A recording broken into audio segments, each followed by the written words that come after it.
Director, Center for Reparations Research, and Interim Director, Indigenous and Maroon Studies Institute, and former Director of ICS, and also the lecturer for the 6th Annual Stuart Hall Lecture. Dr. Dave Goss, Senior Lecturer and Director, the Institute of Caribbean Studies. Mr. Joseph Pereira, former Director, the Institute of Caribbean Studies. I want to acknowledge also in a very special way other past directors of the ICS who are with us here and online. I also want to acknowledge other lecturers of the University of the West Indies and heads of department, including the former Dean, Professor Sylvia Cohenberg, Professor Paulette Ramsey, Professor Carmel Roof. I'd like to acknowledge the students and graduates of the Institute of Caribbean Studies, and the members of the wider public and all those with us here and online. Please be very welcome to the 6th Annual Stuart Hall Lecture and the 39th anniversary edition of the ICS anniversary celebrations. Could you put your hands together for the ICS?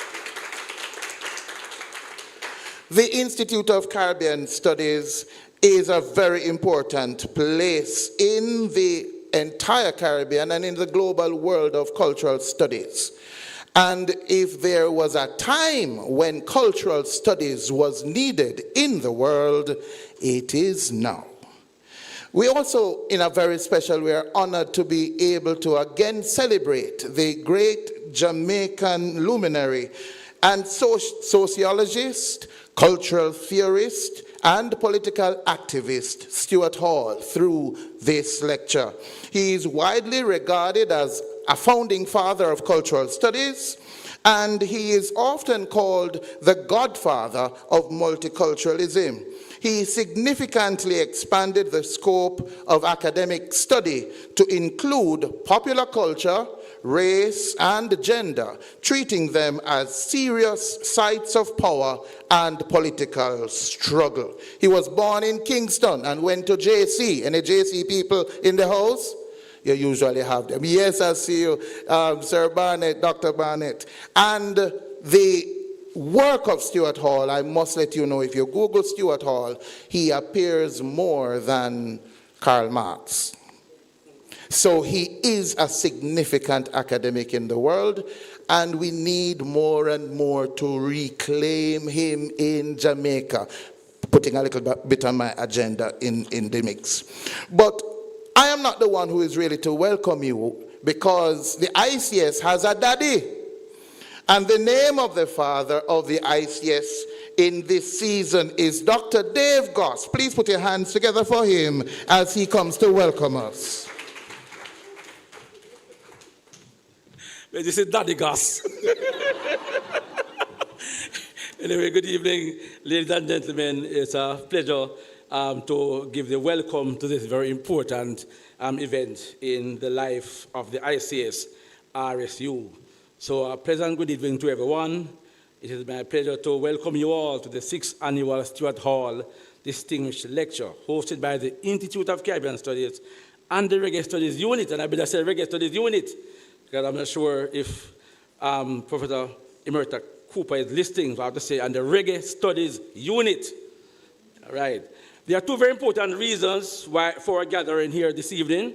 First, we have to recognize this great cultural studies icon, Stuart Hall, this former head boy at Jamaica College, who made a significant impact on global history and culture.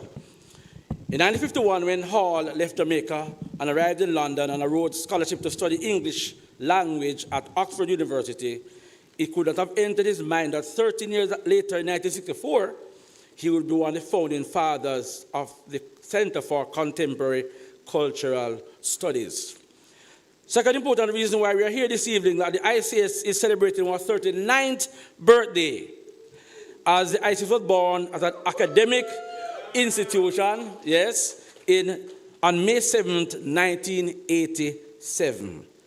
When it was established, it had these following objectives. I'm going to keep them as brief as I can. One, to to promote and develop research. 2, foster initiatives intended to exchange and communicate the body of knowledge using forms such as seminars, symposia, conferences, and lectures. And this is one of the events as well, based on how we were initiated. Also, to foster the development of resource material and storage of extensive bibliographic documentation.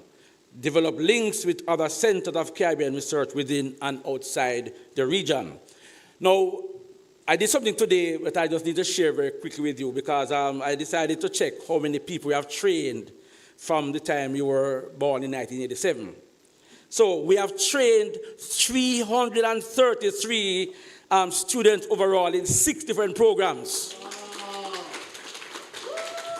Yeah? And the breakdown is as follows.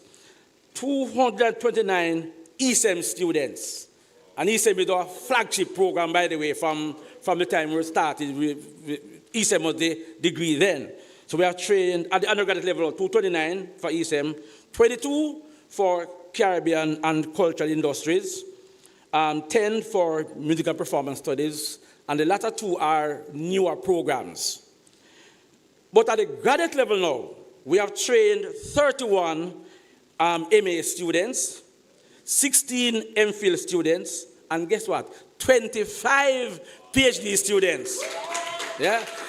And I think I'm going to say 26 because Deban got his letter today from the library, so he'll be 26. Yeah. So we have done well, but we face challenges, colleagues, serious challenges.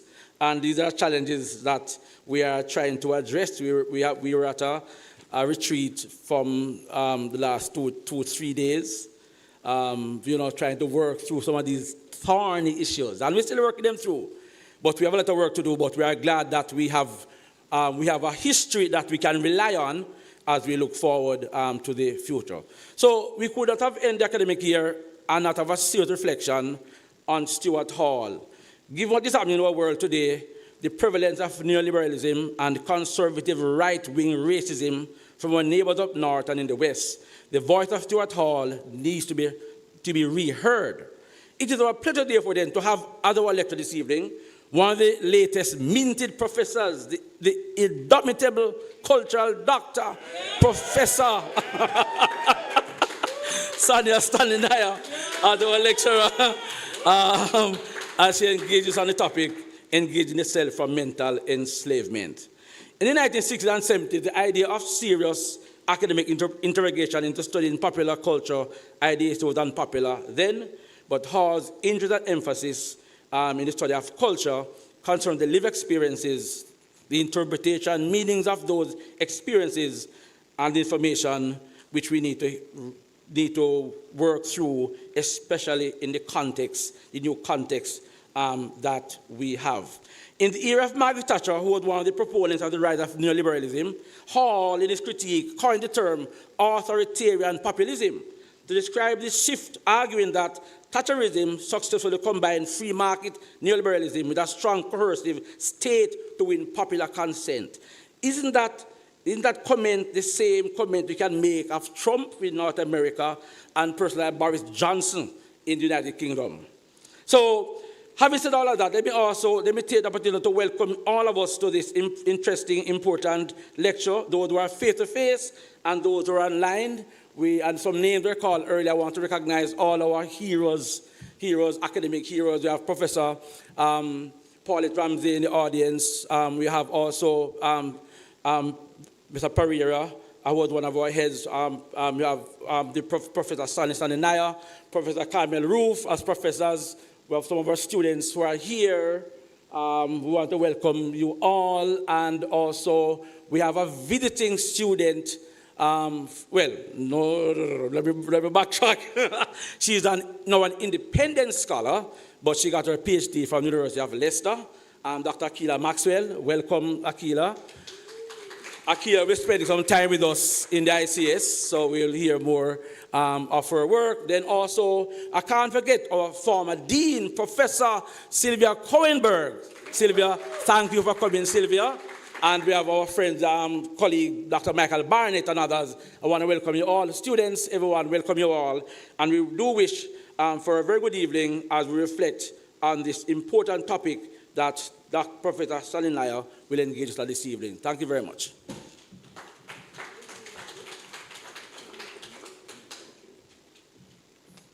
Thank you so much, Dr. Goss, for that wonderful welcome. I know we can now stretch out our foot and drink with lemonade, and yes, we are at home. And the ICS is that kind of department, I must let you know. It's always home. You always feel a welcome, and I so want to welcome everyone again who is here and who is online.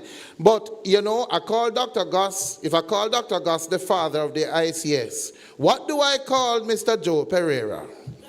He is he is a delivering doctor at the birth, and then the first pooper.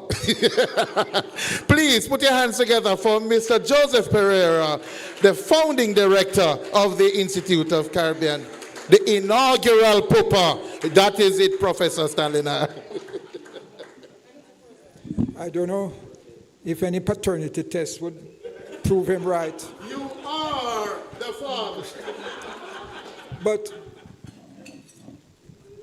I'm grateful for the opportunity to share with you in this 39th birthday and, celebration, and also this massive lecture that we're about to hear from Sonjah, celebrating Stuart Hall. As you know, Stuart Hall, as one of us Caribbean people, could be regarded as the originator of cultural studies, and we're proud of that. Now, this here is where it started, right? 39 years ago, those of us in the faculty in the different formal departments felt, look, there's a gap. We're not studying Jamaica. We're not studying the Caribbean. Yeah, the historians have done some history. And yes, there's some literatures in English. After 1965, they struggled to get one course on West Indian literature because the West Indies didn't have any literature. So finally, that came through. But we didn't have much. And so Spanish did its Spanish, French did its French, history did its history, linguistics came along a bit late in the day and they did their linguistics. But we were not really engaging with our society and its culture. So some of us put on a series of talks. Michael Dash spoke, Hubert Devonish, Maureen Warner Lewis and her orature. And gradually we were saying, look, we need to institutionalize this.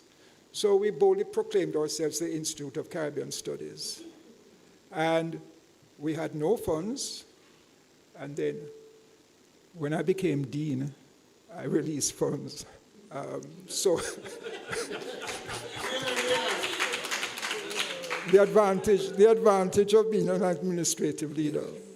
And this is how we began, just talking among ourselves. And people would come to listen and share in the discussion. So that is the way, because if you wait for things to put in place, I suppose in other universities, but certainly in UWI, you'll never get anywhere. So we just jumped in and did what we had to do. And then we got a lectureship post in Caribbean Studies. But there was that glorious year, was it 1999, when we jumped in deep and said we're going to put on a degree in cultural studies and we would have a postgraduate program. And we encouraged, I think it was 8, of which I see 2 present, Kamau and Sonjah, as the first students in cultural studies PhD program. And they will tell you that I knew nothing about cultural studies, but I was bold enough to say that I was going to be the coordinator of the degree program. And so we had a reading program started off, and we read and we came and discussed. So I was basically a student with the others, although I wasn't registered. So that's how we moved, and we institutionalized. And from one lecture, we moved to others. And from looking at what I'd call certain aspects of culture we moved and broadened into reggae studies, thanks to Professor Cooper, and we moved into Rastafari studies, thanks basically to Jelani, because in a way our approach was to let people run with things and expand where we could. So I'm proud of the development of the Institute over the years. You have done marvelously, and I congratulate the impressive list of graduates that we have put out. And I join you all in celebrating, and I look forward to Sonjah's lecture. Thank you all.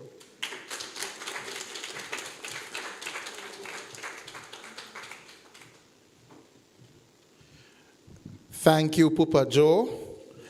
Is that a good DJ name that you know, Pupa Joe? But thank you, and thank you for the work you did to lay the framework and groundwork for the ICS. Please, once more for Mr. Joseph Pereira.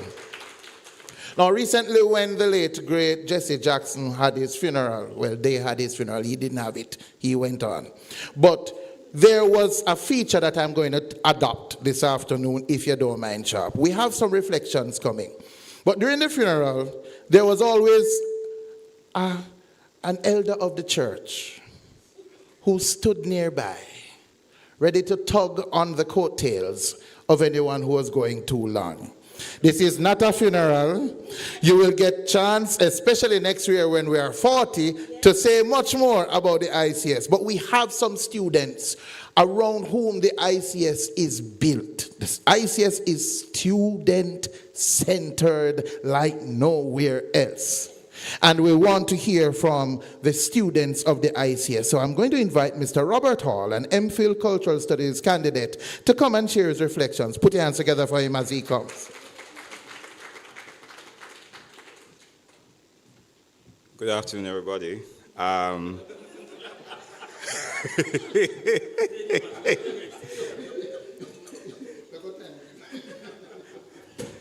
Thankfully, nobody has coins nowadays, and a pair carry them out, so there'll be no penny concert and $10 to take me down and I kind of suck there, right?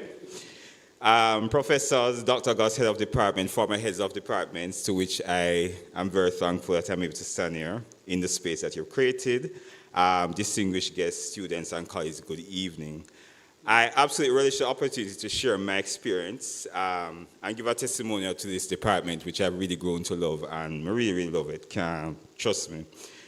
I came into the ICS as it was one of the most accessible options to facilitate some kind of career development, coming kind of in a little bit of a dire position. Honestly, after trying to find scholarships and train in big foreign so that I could return and be on profile and morning time, you know, to declare that I have supposedly gone abroad and participated in some other better society to carry back that rarefied air to develop Jamaica or something of the sort, right? Dreams that you carry and walk with after high school where you're not really setting nobody but technically that you're dealing with.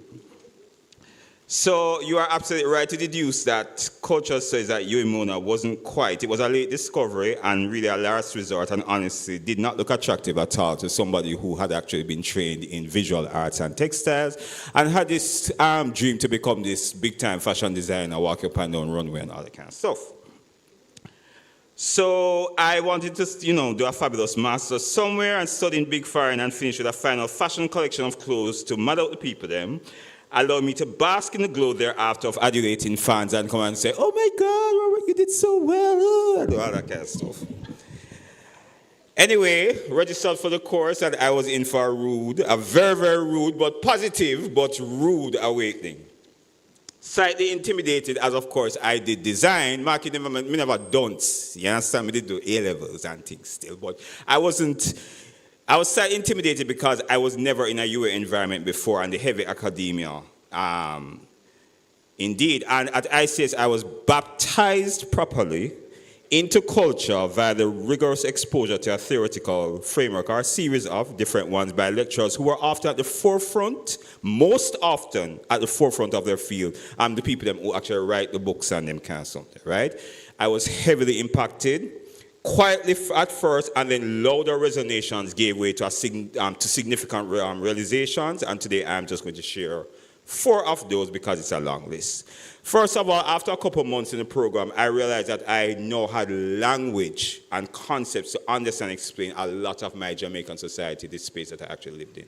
Didn't realize it. One of them just get up and realize, like, oh my God, this is what is going on. Ideas were now very clear. Situations could be read as hard concepts.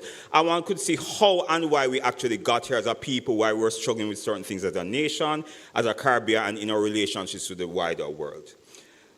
And even though it was all of that, and it sounds very theoretical, also it's cultural studies, so it was never highty-tighty. And it would be very interesting how I'd be at work talking about a project, and I just find myself easily just segueing into some theory and that kind of thing, but obviously not declaring that it is theory X or it's Marxism this or that kind of thing, right? That was 1. 2, I now had a full toolbox to workshop ideas and to innovate properly. I could now effectively problematize ideas, turn them into research, conclude and locate solutions. And yet in so doing, I did not have to present it as academic, research or one big 5,000-word essays, of course, that I still to this day kind of not really relish. Cultural studies absolutely is about the everyday. Thirdly, there was the ability of the discipline to widen its universe and evolve into more fulsome and complete inclusive explanations, inclusive, malleable, collaborative with other disciplines to actually solve and locate problems. And fourthly, as they talk about ISIS being a family, I've located a tribe of individuals, and what I love about them, they are from all kind of various spaces, from all different. We are not the same. One department, people that you hang with, and we're not doing the same things, right? But the very interesting is that culture really becomes the axis that really connects us, and we are dealing with the same, we're talking about the same problem, but we're applying it in different spaces, in different ways. Really diverse.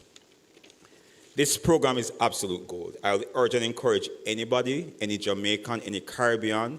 I really realized after a while how important studying cultural studies in the Caribbean to really deal with our issues and really be able to understand ourselves.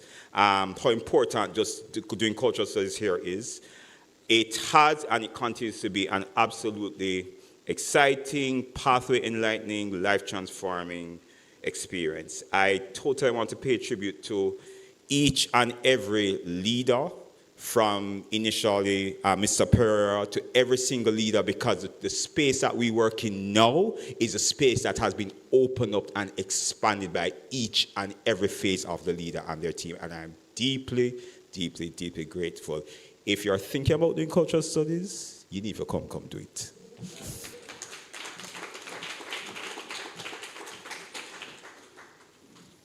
Thank you so much, Robert, for your reflection. Now I'm going to tell you all something. This church have a preacher, and the preacher have to go out by 7 o'clock. Look at your clocks. Yes, I'm actually doing it. Yes, great work, Robert. We have 3 more persons to speak. Work it out. We have an introduction, and the introduction is not going to be short because it is Professor Stanley Niaah. So I want you to work it out. All the rest of the people who are going to come talk, you learned that in name Pracy in school. You know Pracy? Them not teach them things there again. Okay. But you're going to find a way to work it out and reflect within the little time we have left, because we want to get to the main event. But thank you so much, Robert. And we are now going to hear from Melissa Beckford, an MPhil candidate in the ICS. Put your hands together for her.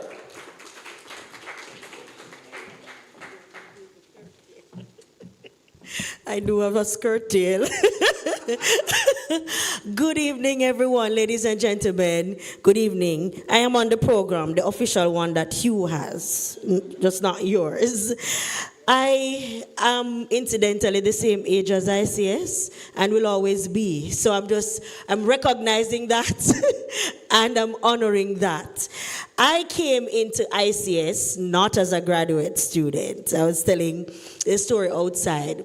I buck up an ICS when I was looking for interesting courses to do, and I did history. And I came across this Bongo Niaah, man. And somebody tell me, say, I'm interesting. And I said, okay, let me choose that course. And I went. And yes, indeed, it was interesting. I went back and did another course. But I have a first class honors in history. And in my final year, I buck up now Sonjah Stanley Niaah. And I had never done anything as academic as I did in discourses in cultural studies. And I remember it very well because she wasn't just this very academic person. I was pregnant at the time, and she was also just very human with me. And I appreciated that. And I've not left ICS since then. When I decided to do graduate work, I just knew that I would be coming back.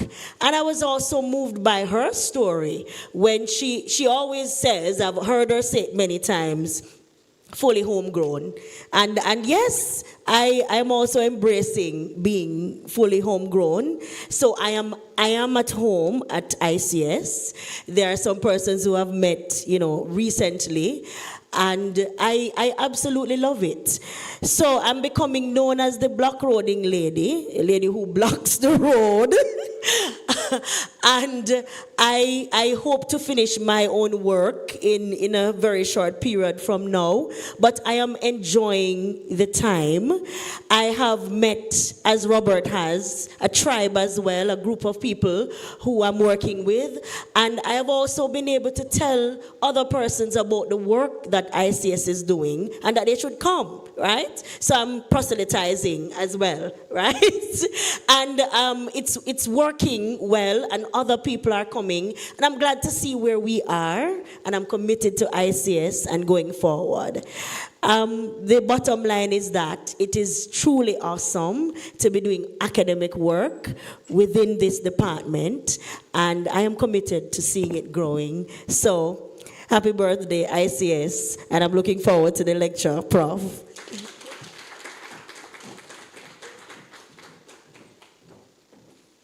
Thank you, Melissa, for your reflections. And now we're going to invite Ms. Tonya Brown, a PhD Cultural Studies candidate, to give her reflections. Put your hands together for Tonya. Come on, you can clap her better than that, man.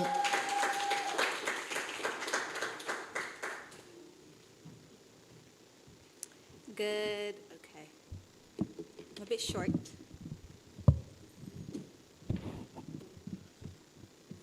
Yeah, it's fine, thank you. All right, good evening, everyone. My name is Tonya Brown. It's not Tanya, or it's Tonya Brown. And I'm a PhD candidate in the Department of Caribbean Studies. I'm here today initially to big up my department because it deserves it. And not just for its academic excellence it exudes, but for the way it actually supports its students. Entering the program as a departmental awardee, that set the tone for everything that followed, An award at the point of entry is more than financial support. It signals that the department sees value in your work before you've had the chance to prove it. And for someone coming in with a research focus on, in an area that is as niche as mine, exploring chapel culture in Jamaica, that early investment meant everything. And it gave me the confidence to commit fully, and the grounding to push towards, push through when things get challenging. And my development as a scholar has also, been shaped in real practical ways through my role as a graduate teaching assistant, being in the classroom while simultaneously working on my research, has made me a sharper thinker and more committed educator. And teaching isn't separate from my intellectual formation. It's been central to it. And I'm grateful this department understood that balance and gave me the opportunity to develop as an individual and as a scholar.